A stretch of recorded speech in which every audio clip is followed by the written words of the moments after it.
A Knight of the Seven Kingdoms is wasting no time revealing Aegon as a Targaryen and dropping that prophecy. They're packing a lot of punch in these short episodes. For me, the importance of this show and these novellas is to show the stark contrast and story of the Targaryens who have ruled the Seven Kingdoms and the way that Aegon will rule the Seven Kingdoms. I've always viewed it as what Daenerys was trying to do, but what the actual consequences would have been for her if she succeeded. Meaning, Egg living amongst the common folk and traveling with Dunk changes him drastically.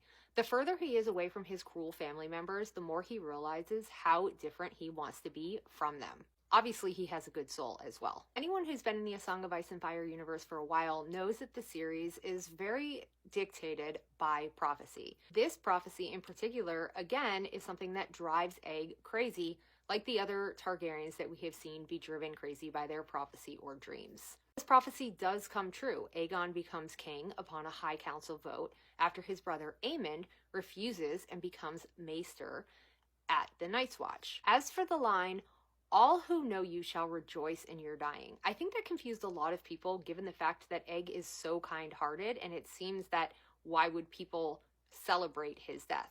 Rest assured, he does not become evil. He stays true to who he is. He is just hated by the lords and the highborn because when he is king, he becomes a champion for the common folk. During his rule, he becomes known for pushing reforms that improve the quality of life for all citizens and small folk while limiting the power of nobles. And while this brings him loyalty and praise from the ordinary people, it makes him very unpopular with all of the lords and ladies who resent his attempt to curb their privileges. So in that context, the prophecy is referring to the lords and ladies who rejoice in his death so that his reign will end.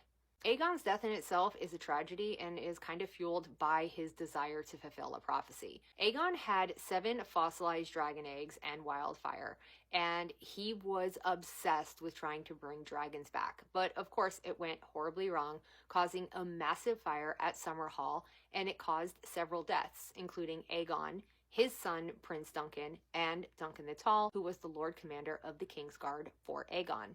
Now, it was said that Aegon had prophetic dreams and he developed an obsession with dragons and bringing them back, which is what led to this tragedy. Tragedy at Summerhall is where we start getting into the Game of Thrones timeline. So Rhaegar, who is Daenerys' brother, was born at Summerhall the very day of this fire, and he was saved. And that is why Rhaegar believed that he was the dragon reborn, or the prince that was promised, because he is the one who survived the tragedy at Summerhall. Rhaegar, as he grew, became obsessed with Summerhall and visited the ruins quite frequently. He also became obsessed with being the person to bring the prince that was promised prophecy into fruition. I think it's widely agreed to throughout the fandom that the tragedy at Summerhall really marked the decline of House Targaryen. But on the flip side, all of that was necessary to lead to Daenerys. So many of them tried to fulfill prophecy to bring back dragons, but Daenerys is the one who did it. And if that in itself should tell everyone what they need to know about her, and the fact that everyone still denies her being the prince that was promised is just still so wild to me.